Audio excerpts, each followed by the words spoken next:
जय झूलेलाल दोस्तों, मां मुस्कान आहूजा और तव्हांजो स्वागत आहे मुंहिंजे चैनल हुनर मुस्कान का सिंधी ते। जय झूलेलाल दोस्तों, अॼु मां तव्हांखे ॿुधाईंदसि 16 सूमर यानी चौमासे जा जेके विर्त हूंदा आहिनि उन में पूॼा जी थाली कीअं ठाहिजे। मां हिकु सीरीज़ ठाहे रही आहियां जंहिंमें मां पूॼा जी थाली कीअं ठाहिणी आहे चौमासे जी, तंहिंखां सवाइ पूॼा कीअं कजे, कथा कहिड़ी करणी आहे, आरती हिकु हिकु करे मां 3 खां 4 वीडियोस ठाहे विझंदसि, त ज़रूरु ॾिसजो छाकाणि त हिकु वीडियो में सभु शयूं न अची सघंदियूं। माता रुक्मणी देवी संस्थान में 59 सालनि खां इन्हनि व्रतनि जी पूॼा कराई वेंदी आहे। उते विधि विधान सां सॼी पूॼा कराईंदा आहिनि। इन्हनि मूंखे हेल्प कई आहे मूंखे इहो वीडियो ठाहिण में। मां तहे दिलि सां उन्हनि जी शुक्रगुज़ार आहियां। त ज़रूरु सभु वीडियोस ॾिसजो। अॼु वारे वीडियो में मां तव्हांखे ॿुधाईंदसि पूॼा जी सामग्री यानी जेका पूॼा जी थाली ठाहिणी आहे उन में छा छा खणणो आहे। इहा थाली हर सूमर ते या आख़िरी जेका चौथ हूंदी आहे मतिलबु आख़िरी सूमर ते कीअं ठाहिजे उहा मां तव्हांखे ॿुधाईंदसि। अचो शुरू था कयूं पिया। थाली खणंदासीं, उन में सभिनी खां पहिरियों इन में विझणा आहिनि चांवर, सॼा चांवर विझणा आहिनि इन में। हाणे सोपारी खणंदासीं। सोपारीअ जे हेठां टामे जो सिक्को रखिणो आहे। उहो न आहे त असां टामे जी तार या नॉर्मल सिक्को रखी सघंदा आहियूं। इन खां पोइ सोपारी ठाहींदासीं त उन जे लाइ चौतारो सॻड़ो खणंदासीं यानी चइनि तंदुनि वारो इहो धाॻो हूंदो आहे। ब्राह्मण खां या न्याणीअ खां 4 ॻंढूं ॿधाराए करे इन जी शुरूआति करणी आहे ऐं चौतरफ़ सोपारीअ ते इहो धाॻो असांखे वेड़णो आहे। इहा हमेशह पहिरें सूमर ते कई वेंदी आहे जेॾी महिल चौमासे जा विर्त शुरू थींदा आहिनि। कुझु माण्हू इन ते ॻाढ़ो धाॻो बि वेड़ींदा आहिनि। चइनि तंदुनि वारो चौतारो सॻड़ो यानी चइनि तंदुनि वारो धाॻो आहे इहो, जेको सोपारीअ ते वेड़ियो वेंदो आहे। पूरी सोपारीअ ते चङी तरह वेड़णो आहे। कुझु राउंड फिक्स न आहिनि, जेसिताईं सोपारी सॼी ढकिजे तेसिताईं असांखे इन ते धाॻो वेड़णो आहे। और इन जी पूॼा थींदी आहे 16 सूमर। कुझु मंदरनि में अछे जी जॻह ते ॻाढ़ो धाॻो बि वेड़ियो वेंदो आहे। हेठां सिक्को रखी मथां सोपारी रखी ॻाढ़ो धाॻो वेड़णो आहे। अछे धाॻे वेड़ण खां पोइ इनखे विझणो आहे हैड वारे पाणीअ में जंहिंमें गंगा जल बि पियल आहे। मीन्स हैड, पाणी ऐं गंगा जल इन मां सोपारी ॿोड़नी आहे। पहिरें सूमर ते संकल्प खयो वेंदो आहे जंहिंमें हथ में गुल खणी सोपारी खणणी आहे, गंगा जल ऐं जल जो छंडो हणणो आहे और संकल्प करणो आहे। संकल्प करण महिल पंहिंजो नालो खणणो आहे और भॻवानु चवंदा आहिनि, शिव भॻवानु जेके आहिनि इच्छा पूरी कंदड़ आहिनि। इहो विर्त जेको आहे रखण सां जल्दी इच्छा पूरी थींदी आहे। त संकल्प महिल पंहिंजी इच्छा चवणी आहे, पंहिंजो नालो चवणो आहे और असांखां काई बि भुलचुक न थिए, असांजा विर्त सुख सां 16 सूमर पूरा थियनि, इन जो संकल्प करणो आहे। और इहा ई सोपारी जेका आहे 16 सूमर असांखे इस्तेमालु करणी हूंदी आहे। हर हफ़्ते इनखे धोई साफ़ करे वरी रखिणो आहे, वरी ॿिए सूमर ते वरी वापसि इन जी ई पूॼा करणी आहे। ईअं 16 सूमर कबा आहिनि इन में।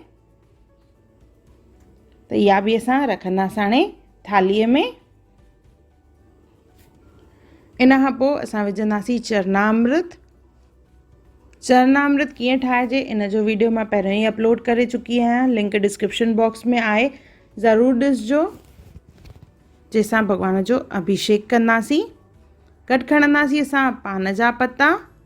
हिते मां 7 पान जा पत्ता खयां आहिनि। इन सां भॻवान जो भोग लॻाईंदासीं, त इहे बि रखंदासीं असां थालीअ में। इन खां पोइ रखंदासीं कची सोपारी,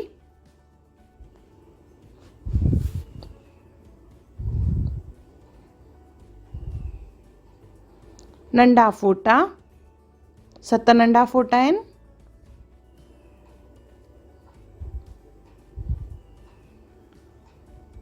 सत लौंग,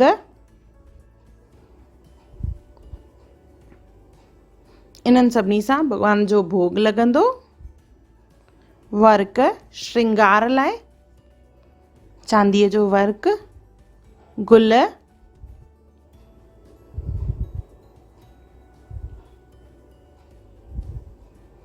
गॾु विझंदासीं असां हिन में खंडु, खंड या मिश्रीअ जो बि इस्तेमालु करे सघंदा आहियूं असां। किथे किथे भोग में गुड़ बि विझंदा आहिनि ऐं ड्राई फ्रूट बि। खंड खां पोइ विझंदासीं भॻवान जे श्रंगार लाइ अंबीर गुलाल,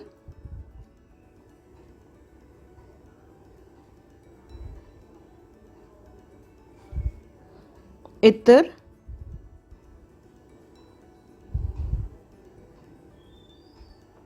तिलक,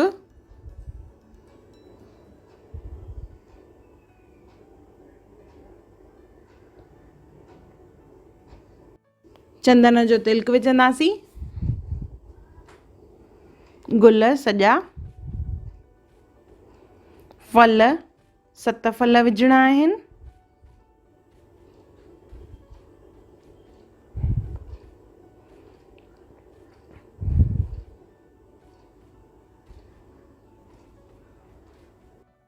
इहो चौतारो सॻड़ो आहे याने चइनि तंदुनि वारो धाॻो जेको पूॼा में कमु ईंदो आहे। इहो ई सोपारीअ जे मथां बि वेड़ियो वेंदो आहे ऐं इन सां ई पूॼा महिल इन जो इस्तेमालु करिणो आहे। वस्त्र जेके ठहंदा भॻवान जा इन मां ई ठहंदा, त इहो बि रखंदासीं असां। वस्त्रनि में धाॻे जी जॻह ते कपिड़ो बि रखी सघिबो आहे। थालीअ में इन खां पोइ विझंदासीं बेलपता, धतूरो, इहो शिव भॻवान ते चाढ़िबो आहे। शिव भॻवान ते थादल जो बि अभिषेक कबो आहे ऐं हुन सां गॾु कमंद जे जूस जो याने शुगर केन जूस। इहा असांजी थाली तयारु थी वई आहे। इन खां पोइ वारे वीडियो में मां तव्हांखे ॿुधाईंदसि त इन थालीअ सां पूॼा कीअं कजे। इहे सभु शयूं असांखे पूॼा में चाढ़णियूं आहिनि, त हिकु हिकु करे मां सभु तव्हांखे हुन में ॿुधाईंदसि, त ॿियो वीडियो ज़रूरु ॾिसिजो। उन खां पोइ मां तव्हांखे ॿुधाईंदसि कथा। त इहो पहिरियों पार्ट मुंहिंजो पूरो थियो हिते।